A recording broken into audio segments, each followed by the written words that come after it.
હું અત્યારે કલોલની new Laxmi Nagar society ખાતે ઊભો છું અને તમે દ્રશ્યોમાં જોઈ શકો છો કે આ પાછળ આ ટોળું છે, આ મહિલાઓ છે. આ લોકો છેલ્લા કેટલાય સમયથી ગંદા પાણી એટલે કે ઓઇલવાળા પાણીથી પીડિત છે અને તેમણે નગરપાલિકામાં અવારનવાર રજૂઆત કરી હોવા છતાં તેમના સમસ્યાનું નિરાકરણ આવ્યું નથી. લક્ષ્મીનગરમાં 10 વર્ષથી અમે રહીએ છીએ. મારા 3 મકાન છે, પણ અહીં આગળ પાણી એટલું બધું ગંદુ ઓઇલવાળું આવે છે અને બધા મધ્યમ વર્ગના જ લોકો રહે છે. માટે એકવા જે પણ નંખાય એકવા પણ ફેલ જ થઈ જાય છે. અમારી સોસાયટીમાં 10 મહિનાથી પાણી આવતું નથી અને આવે છે તો પણ પહેલાં મળીએ આવ્યો અને પછી અત્યારે ઓઇલવાળું પાણી આવે છે. હવે અમે ગઈએ તો ક્યાં ગઈએ ભરવા માટે? ઓઇલવાળા પાણીથી અમારા શરીરને પણ નુકસાન થાય છે.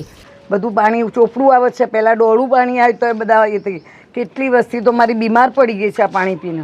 આનું કંઈક તમે નિવેદન કરો અને અમારા જે જૂના બોર છે બી એનું બી એ ચાલુ કરી આપો અને આ પાણીની સુવર વ્યવસ્થા કરી દો.